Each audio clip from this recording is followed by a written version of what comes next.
नमस्कार, Sridevi classes YouTube channel पर एक बार फिर आपका स्वागत है। आज हमारी प्लेलिस्ट पावर इलेक्ट्रॉनिक्स में पढ़ते हैं हाफ वेव कंट्रोल्ड रेक्टिफायर की वर्किंग आरएल लोड के लिए विथ और विदाउट फ्रीव्हीलिंग डायोड के, और शुरुआत करते हैं अनकंट्रोल्ड डायोड वाले रेक्टिफायर के एक रैपिड रिवीजन के साथ। रेक्टिफिकेशन एक ऐसा पावर कन्वर्जन है जिसमें हम एसी वोल्टेज या करंट सोर्स से डीसी वोल्टेज या करंट प्राप्त करते हैं। इलेक्ट्रॉनिक सर्किट्स और इक्विपमेंट्स के अलावा बहुत सारी इंडस्ट्रियल एप्लीकेशंस हैं जिनमें हमें डीसी सप्लाई चाहिए और मेन एसी सप्लाई से रेक्टिफायर की मदद से हम जो डीसी मिलती है उससे इलेक्ट्रोप्लेटिंग या इलेक्ट्रोलाइसिस, डीसी मोटरों का ऑपरेशन, केमिकल बैटरियों की चार्जिंग इत्यादि करते हैं। सिंगल फेज एसी सप्लाई के साथ वोल्टेज का लेवल ट्रांसफार्मर से बदलने के बाद दो तरह से हम डीसी आउटपुट ले सकते हैं। एक केवल एक डायोड की मदद से हाफ वेव रेक्टिफिकेशन, और एक स्पेशल सेकेंडरी में मिड टेपिंग्स वाले ट्रांसफार्मर में दो डायोड की मदद से यहाँ लोड में फुल वेव रेक्टिफाइड आउटपुट, या एक ब्रिज नेटवर्क बना के यहाँ एसी इनपुट देके यहाँ हम डीसी आउटपुट प्राप्त कर सकते हैं। हाफ वेव रेक्टिफाइड आउटपुट में पॉजिटिव हाफ डायोड लोड में जाने देता है और नेगेटिव हाफ को रोक देता है, तो हमें एक ही डायरेक्शन में पल्सेटिंग उतार चढ़ाव वाली डीसी मिल जाती है। जबकि फुल वेव में हम नेगेटिव हाफ को भी पॉजिटिव की सेक्शन में डाइवर्ट करके और दोनों हाफ सेक्शन प्राप्त कर लेते हैं। अगर मैथमेटिकल एनालिसिस किया जाए तो ये जो आउटपुट का अधिकतम मान अगर IM हो तो इसका जो एवरेज वैल्यू है वो IM बाई पाई है हाफ वेव में और 2IM बाई पाई है फुल वेव में। और साफ दिख रहा है कि हाफ वेव के बजाय फुल वेव में रेक्टिफाइड आउटपुट की एवरेज वैल्यू डबल हो गई है। इसी आउटपुट के लिए आरएमएस मान की अगर कैलकुलेशन की जाए तो हाफ वेव के लिए ये IM बाई 2 है, वहीं फुल वेव रेक्टिफाइड आउटपुट के लिए ये IM बाई √2 है। और अगर हम आरएमएस और एवरेज के रेशो फॉर्म फैक्टर को समझें तो वो हाफ वेव के लिए पाई बाई 2 या 1.57 है, और यही वैल्यू फुल वेव के लिए पाई अपॉन 2 √2 या 1.11 है। चाहे हाफ वेव रेक्टिफाइड आउटपुट हो या फुल वेव रेक्टिफाइड आउटपुट हो, रेक्टिफाइड आउटपुट एक पल्सेटिंग डीसी है जिसमें एक प्योर डीसी के साथ साथ यहाँ जैसे लाल शेडिंग में दिखाए गए प्योर एसी रिपल्स हैं, और यहाँ ये हरी शेडिंग में दिखाए गए उतार चढ़ाव या रिपल्स या ऊर्मिकाएं हैं एवरेज वैल्यू के साथ। रेक्टिफायर के लिए दो परफॉर्मेंस पैरामीटर का हम प्रयोग करते हैं। एक रेक्टिफिकेशन की एफिशिएंसी है जिसमें डीसी आउटपुट और एसी इनपुट का रेशियो निकाला जाता है, और डीसी एवरेज वैल्यू से हाफ वेव में IM अपॉन पाई है और फुल वेव में 2IM अपॉन पाई है, और आरएमएस वैल्यू हाफ वेव में IM बाई 2 है और फुल वेव में IM बाई √2 है। अगर हम यहाँ डीसी पावर के लिए I²R में एवरेज वैल्यू रखें और एसी पावर में यहाँ IRMS रखें, और अगर डायोड के फॉरवर्ड रेजिस्टेंस को नेग्लिजिबल मान लें, हाफ वेव के लिए ये एफिशिएंसी 0.406 यूनिट या 40.6% आती है, और इसकी कंपैरिजन में फुल वेव की एफिशिएंसी डबल आती है। तो साफ जाहिर होता है कि फुल वेव रेक्टिफिकेशन ज्यादा बेहतर है। एक और परफॉर्मेंस पैरामीटर है, यहाँ ये जो शेडिंग पोर्शन में लाल उतार चढ़ाव दिख रहे हैं या फुल वेव में ये जो हरे रंग के उतार चढ़ाव वाला पोर्शन दिख रहा है, ये अनवांटेड एसी पार्ट है। ये डिजायरेबल एवरेज डीसी कंपोनेंट की कंपैरिजन में कितना है इसे हम रिपल फैक्टर से पढ़ते हैं, और अगर हम कैलकुलेशन करें तो हाफ वेव के लिए रिपल फैक्टर 1.21 है, जो बता रहा है कि अनवांटेड एसी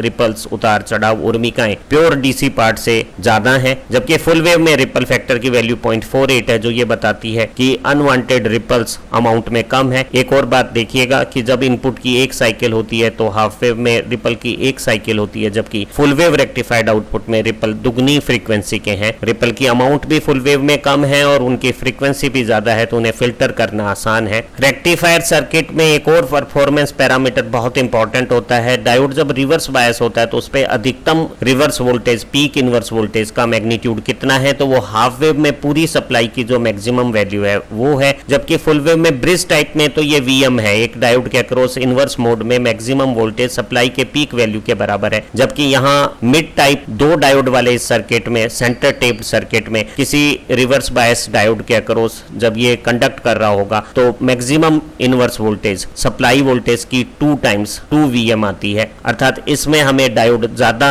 वोल्टेज सहन शक्ति के इस्तेमाल करने होंगे। हमने पाया कि डायोड जो एक ही दिशा में धारा चालन करते हैं वो हमारी अल्टरनेटिंग एसी इनपुट को डीसी आउटपुट में बदल सकते हैं, लेकिन डायोड जैसे ही फॉरवर्ड बायस होता है वो कंडक्ट करने लगता है। तो एक फिक्स्ड एसी वोल्टेज के लिए आउटपुट भी फिक्स्ड अमाउंट का है, हम उसे कंट्रोल या वेरी नहीं कर सकते हैं। लेकिन अगर इन्हीं डायोड की जगह हम एससीआर या थायरिस्टर का इस्तेमाल करें तो हम आउटपुट को कंट्रोल कर सकते हैं, क्योंकि एक एससीआर फॉरवर्ड बायस होने के बावजूद भी ब्लॉकिंग स्टेट में रह सकता है अगर इसके गेट पे हम सिग्नल ट्रिगरिंग के लिए नहीं दें, और ऐसी अवस्था में हम आउटपुट में सप्लाई का कनेक्शन रोक कर भेज सकते हैं। और इस तरह के साइनोसॉइडल वेव में कुछ एंगल की देरी के साथ कंडक्शन की शुरुआत करना फेज कंट्रोल कहलाता है। और इस तरह के फेज कंट्रोल से हम न केवल आउटपुट की मैग्नीट्यूड को कंट्रोल कर सकते हैं, बल्कि इन्हीं थायरिस्टर का इस्तेमाल करके हम इनपुट में डीसी देके आउटपुट में एसी इन्वर्टर की एप्लीकेशन भी कर सकते हैं। सबसे सरल कंट्रोल्ड रेक्टिफिकेशन एक हाफ वेव सर्किट है, जिसमें एसी सप्लाई के साथ हमने एक थायरिस्टर को लोड के साथ सीरीज में लगा दिया है और लोड में अब हमें कंट्रोल्ड डीसी आउटपुट प्राप्त हो सकता है। जब हम साइनोसॉइडल इनपुट देते हैं तो पॉजिटिव हाफ में थायरिस्टर फॉरवर्ड बायस है, लेकिन अभी वो ब्लॉकिंग स्टेट में रहेगा जब तक कि हम गेट पे ट्रिगर सिग्नल नहीं देते हैं। पहली बार फॉरवर्ड बायस होने के जितनी देर बाद गेट पे ट्रिगर पल्स दिया जाता है उसे हम डिले एंगल कहते हैं, और ऐसे डिले एंगल को के फेज एंगल को कंट्रोल करके हम आउटपुट को कंट्रोल कर सकते हैं। अगर हमने अल्फा डिले एंगल के साथ ट्रिगरिंग पल्स दी है तो थायरिस्टर अल्फा एंगल के बाद जो इंस्टेंटेनियस वोल्टेज की कंडीशन है उस पे पहली बार टर्न ऑन होगा। उससे पहले वो ब्लॉकिंग स्टेट में सारी सप्लाई वोल्टेज को खुद विदस्टैंड करेगा, लेकिन एक बार जैसे ही हमने गेट पे सिग्नल दे दिया है ये एक ऑन स्टेट की जैसे सप्लाई का कनेक्शन लोड पे कर देगा, और हम पाएंगे कि अब सप्लाई वोल्टेज लोड पे पीक बनाकर साइनोसॉइडली घटेगी। और जिस क्षण पे रजिस्टिव लोड में करंट जीरो हुआ है और सप्लाई अपनी नेगेटिव साइकिल में जाने लगी है, थायरिस्टर में self natural class F commutation हो जाएगा और थायरिस्टर बंद हो जाएगा, और एक बार फिर थायरिस्टर पे सारी सप्लाई वोल्टेज आने लगेगी। तो हम देख रहे हैं कि हमारी जो आउटपुट वोल्टेज है वो जीरो एंगल से ना शुरू होकर अल्फा डिले एंगल से आधी साइकिल पाई एंगल तक आती है। अगर एक कंट्रोल्ड रेक्टिफिकेशन में डिले एंगल अल्फा के बाद कंडक्शन शुरू हुआ है और आउटपुट डिलेड आया है तो उसकी एवरेज वैल्यू अल्फा से आधी साइकिल के टाइम पाई के बीच में अगर हम मैथमेटिकली कैलकुलेट करें तो वो Vm/2 पाई 1 प्लस कॉस अल्फा आती है। अगर इस वैल्यू को हम अनकंट्रोल्ड डायोड वाले रेक्टिफिकेशन से कंपैरिजन करें जहां एवरेज वैल्यू Vm/पाई थी तो ये 1 प्लस कॉस अल्फा बाई 2 हो गया। अगर अल्फा 0 होता, ये डायोड की भांति अगर काम करता तो ये रेक्टिफिकेशन अधिक आता, लेकिन अभी ये कम आ रहा है। और अगर हम अल्फा की वैल्यू लगातार बढ़ाते हैं और बढ़ाकर अगर इसे 180 कर देते हैं 180 डिग्री, तो आप पाएंगे कि हमारा पूरी पॉजिटिव हाफ में टर्न ऑन नहीं होगा और नेगेटिव हाफ में थायरिस्टर कंडक्ट नहीं करेगा, तो आउटपुट 0 हो जाएगा। तो हम अल्फा की वैल्यू को 0 से 180 डिग्री के बीच में बदलकर इस रेक्टिफाइड आउटपुट को मैक्सिमम से मिनिमम तक बदल सकते हैं। समझते हैं एग्जामिनेशन पॉइंट ऑफ व्यू से एक बहुत इंपॉर्टेंट टॉपिक को, जिसमें हम एसी सप्लाई को एक कंट्रोल्ड थायरिस्टर रेक्टिफायर की मदद से आरएल लोड में रेक्टिफाइड आउटपुट ले रहे हैं। तो अगर हम आरएल लोड में थायरिस्टर के साथ रेक्टिफाइड आउटपुट लेते हैं और डिले एंगल अल्फा के साथ अगर ट्रिगरिंग की जाती है, तो जब पहली बार हमारी डिले एंगल अल्फा के बाद ट्रिगर पल्स आई है तो थायरिस्टर हमारा कंडक्शन शुरू करेगा और सप्लाई का कनेक्शन लोड के साथ बन जाएगा। लेकिन एक इंडक्टिव सर्किट में करंट वोल्टेज के प्रोपोर्शनल न होके 0 से शुरू करेगा, और कितनी वोल्टेज इंडक्टर पे आ रही है वो तय करेगी कि करंट का राइज किस रफ्तार से होगा। और करंट इंक्रीज होगा तो आर के अक्रॉस वोल्टेज भी इंक्रीज होगी। जिस समय इंक्रीज करंट से आर की वोल्टेज सप्लाई वोल्टेज के बराबर हो जाएगी, करंट का इंक्रीज रुक जाएगा और उसके बाद करंट का डिक्रीज शुरू होगा, क्योंकि हमारी सप्लाई लगातार अपना पीक पाके घट के और नेगेटिव उल्टी पोलैरिटी की भी हो जाएगी। इस समय थायरिस्टर को इंडक्टर का di/dt से उत्पन्न वोल्टेज फोर्स्ड फॉरवर्ड बाइसिंग बनाए रखेगी, और जब तक हमारा करंट 0 नहीं होता थायरिस्टर लगातार कंडक्ट करता रहेगा, क्योंकि थायरिस्टर के बंद होने के लिए एक जरूरी शर्त है कि उसका कंडक्शन करंट, होल्डिंग करंट जो ऑलमोस्ट 0 होता है उससे कम होना चाहिए। तो जब तक इंडक्टिव सर्किट में करंट रहेगा हमारा थायरिस्टर ऑन रहेगा, और इस प्रक्रिया में हमारी सप्लाई वोल्टेज अपना पूरा आधा साइकिल पूरा करके और नेगेटिव साइकिल में भी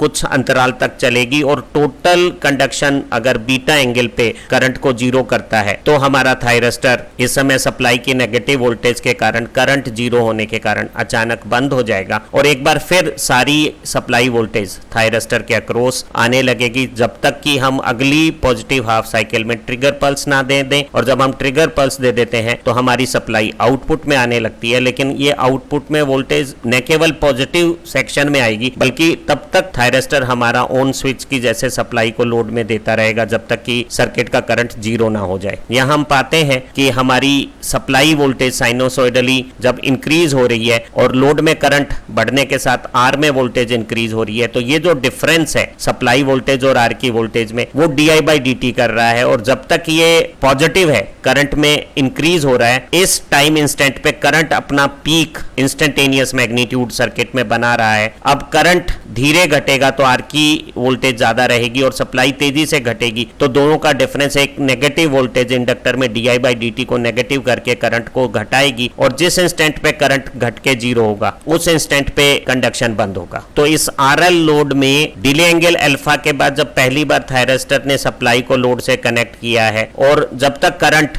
जीरो नहीं होता तब तक टोटल कंडक्शन एंगल बीटा के लिए जो पाई से बड़ा है हमारा आउटपुट आरएल लोड के अक्रॉस इनपुट के बराबर है और उसके अलावा वो हमेशा जीरो है। तो ऐसी स्थिति में अगर हम ट्रिगरिंग डिले एंगल अल्फा से कंडक्शन एंगल बीटा के बीच में एवरेज वैल्यू की कैलकुलेशन करें तो उसका मान Vm/2 cos alpha minus cos beta आता है। और यहाँ इस बीटा का मान डिपेंड करेगा कि सर्किट में इंडक्टर और रेजिस्टेंस का रेशो क्या है। अगर एक सर्किट में इंडक्टेंस बहुत ज्यादा हो तो बीटा पाई से काफी बड़ा होने की कंडीशंस में ये हमारी जो एवरेज आउटपुट वैल्यू है जिसमें इस पॉजिटिव सेक्शन के साथ साथ नेगेटिव का एडिशन भी सब्ट्रैक्शन का काम करता है तो एवरेज वैल्यू घट जाती है। और एक और बुरी स्थिति है कि करंट हमारा पॉजिटिव है और लोड की वोल्टेज नेगेटिव है तो ऐसी स्थिति में इंडक्टर की जो करंट के कारण मैग्नेटिक फील्ड में स्टोर्ड एनर्जी है वो वापस सोर्स को फीडबैक हो रही है और हमारे सर्किट का इफेक्टिव आउटपुट पावर कम हो गया है तो उसका पावर फैक्टर भी कम हो गया है। और थायरिस्टर को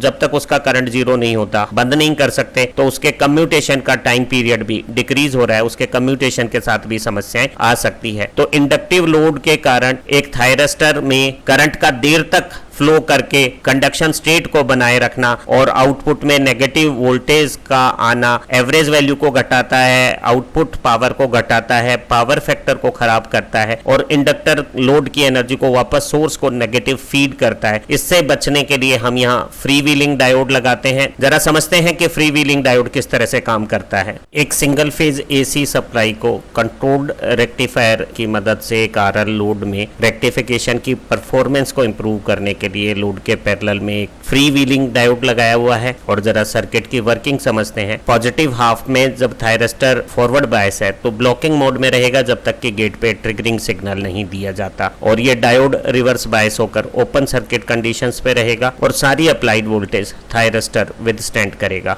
थायरिस्टर के पहली बार फॉरवर्ड बायस होने के अल्फा एंगल की डिले के बाद अगर गेट पे ट्रिगरिंग सिग्नल करंट की पल्स दी जाएगी तो थायरिस्टर टर्न ऑन हो जाएगा और सप्लाई का कनेक्शन लोड से हो जाएगा। Free wheeling diode open circuit की जैसे बिहेव करेगा तो सप्लाई लोड पर आ जाएगी और supply wave alpha delay angle से पूरी पॉजिटिव हाफ साइकिल में आउटपुट बनाएगी और जैसे ही सप्लाई की नेगेटिव साइकिल चलेगी free wheeling diode forward bias होकर एक शॉर्ट सर्किट बना लेगा और इंडक्टर के करंट को एक local path free wheeling diode से फ्लो के लिए मिल जाएगा। थायरिस्टर उस करंट से रिलीव हो जाएगा। सप्लाई की जो नेगेटिव पोलैरिटी है वो थायरिस्टर को कम्यूट करके टर्न ऑफ कर देगी और हम पाएंगे कि आरएल लोड के अक्रॉस डायोड के शॉर्ट सर्किट होने से आउटपुट वोल्टेज जीरो हो जाएगी। तो लोड पे डिले एंगल अल्फा के बाद पाई तक आउटपुट आया, वो बीटा कंडक्शन एंगल तक नेगेटिव हाफ साइकिल में जैसे पहले बिना फ्री व्हीलिंग डायोड के आउटपुट में नेगेटिव वोल्टेज के रूप में आ रहा था वो आना बंद हो जाएगा। तो हमारा इफेक्टिव आउटपुट बढ़ जाएगा। लोड के इंडक्टेंस में जो स्टोर्ड एनर्जी है वो वापस लोड में ही सर्कुलेट होगी, वो सप्लाई को वापस नहीं जाएगी। तो हमारा जो लोड पे आउटपुट पावर है वो इफेक्टिवली बढ़ जाएगी। हमारे इनपुट सर्किट का पावर फैक्टर सुधर जाएगा और थायरिस्टर को पाई के बाद पूरी आधी साइकिल बंद होने के लिए मिल मिल जाएगी और आप देखेंगे कि ये जो काली वेव है वो तो करंट हमारा मेन थायरस्टर के साथ फ्लो हुआ है और ये करंट किसी एक इंस्टेंट पे जब सप्लाई वोल्टेज आर के बराबर हो गई है, एल पे वोल्टेज 0 हो गई है, तो बढ़ना बंद होकर घटना शुरू हो गया है और जैसे ही हाफ साइकिल पूरी होगी और free wheeling diode forward bias होगा, ये जो लाल वेव है इस सेक्शन में करंट फ्री व्हीलिंग डायोड के थ्रू लोड का फ्लो होगा और नेचुरली जब इंडक्टर की सारी स्टोर्ड एनर्जी आर में कंज्यूम हो जाएगी तो करंट 0 हो जाएगा, लेकिन उससे पहले ही हमारा थायरस्टर सप्लाई की नेगेटिव वोल्टेज से और करंट के 0 होने से बंद हो चुका है। तो अगली बार हमारी पॉजिटिव वेव आने पे भी थायरस्टर कंडक्शन तभी शुरू करेगा जब डिले एंगल दिया जाएगा, तो आउटपुट आपका अल्फा से पाई तक प्राप्त होगा और फ्री व्हीलिंग डायोड से इसकी एवरेज वैल्यू बढ़ गई है, पावर आउटपुट बढ़ गया है इनपुट का। परीक्षा की दृष्टि से एक बहुत महत्वपूर्ण बात करते हैं कि जब भी हमारी load voltage negative half cycle में आती है तो free wheeling diode forward bias होकर लोड को शॉर्ट सर्किट कर देगा और इंडक्टर का जो करंट है वो थायरस्टर के बजाय फ्री व्हीलिंग डायोड के लोकल पाथ में सर्कुलेट होने लगेगा। इससे थायरस्टर का करंट 0 होने पे सप्लाई की पोलैरिटी उल्टी होने से सेल्फ कम्यूटेशन हो जाएगा, वो नेचुरल क्लास एफ प्रकार से अपने आप बंद हो जाएगा और हमारा आउटपुट की एवरेज वोल्टेज बढ़ेगी, आउटपुट की पावर बढ़ेगी और सर्किट का पावर फैक्टर सुधरेगा। तो हम समझ सकते हैं कि फ्री व्हीलिंग डायोड हमारे एक कंट्रोल्ड रेक्टिफिकेशन में अगर आरएल लोड है तो ये फायदे बनाता है, वो हमारा आउटपुट एवरेज वैल्यू बढ़ा देता है, वो इंडक्टर की एनर्जी को वापस सोर्स में ना भेज गए और लोड में ही कंज्यूम करता है, इससे हमारा पावर आउटपुट बढ़ जाता है और पावर फैक्टर भी सुधर जाता है और सर्किट में जो टाइम हमें मिलता है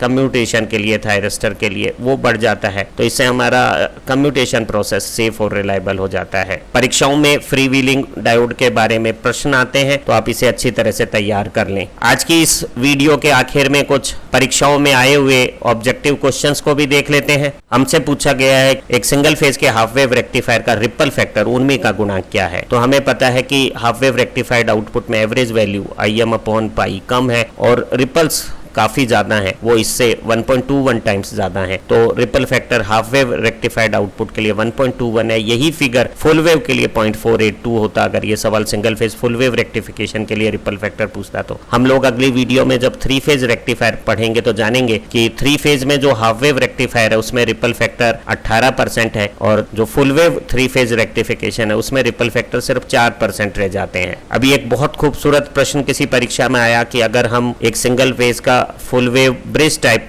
रेक्टिफायर इस्तेमाल करते हैं या मिड टाइप कोई रेक्टिफायर सर्किट यूज करते हैं और कोई एक डायोड उसमें शॉर्ट हो जाता है तो हमारी परफॉर्मेंस सर्किट की क्या रहेगी। अगर डायोड D2 शॉर्ट हो जाता है तो M पॉइंट की पॉजिटिव पोलैरिटी पे जब डायोड D1 फॉरवर्ड बायस होगा तो ये हमारी पॉजिटिव सप्लाई यहाँ नेगेटिव के साथ शॉर्ट हो जाएगी और सप्लाई में शॉर्ट सर्किट होने से आउटपुट तो आएगा नहीं और सप्लाई और ट्रांसफॉर्मर में कोई डैमेज हो सकता है। सेम यही बात ब्रिज टाइप सर्किट के साथ भी हो सकती है। जब M पॉइंट हमारा पॉजिटिव है तो D1 फॉरवर्ड बायस होकर सप्लाई के नेगेटिव एंड को पॉजिटिव एंड के साथ शॉर्ट कर देगा और सप्लाई या ट्रांसफॉर्मर पे कोई खतरा आ जाएगा। तो सही विकल्प इस प्रश्न का यहाँ ए में लिखा हुआ है कि supply will get short circuited. तो इस नीचे वाले प्रश्न का उत्तर ए है और ऊपर वाले में ripple factor half wave rectification का 1.21 है। अगर यही फुल वेव का होता तो 0.482 होता। आशा है आज की वीडियो परीक्षा उपयोगी साबित होगी और आपको हाफ वेव कंट्रोल्ड रेक्टिफिकेशन में अगर आरएल लोड है तो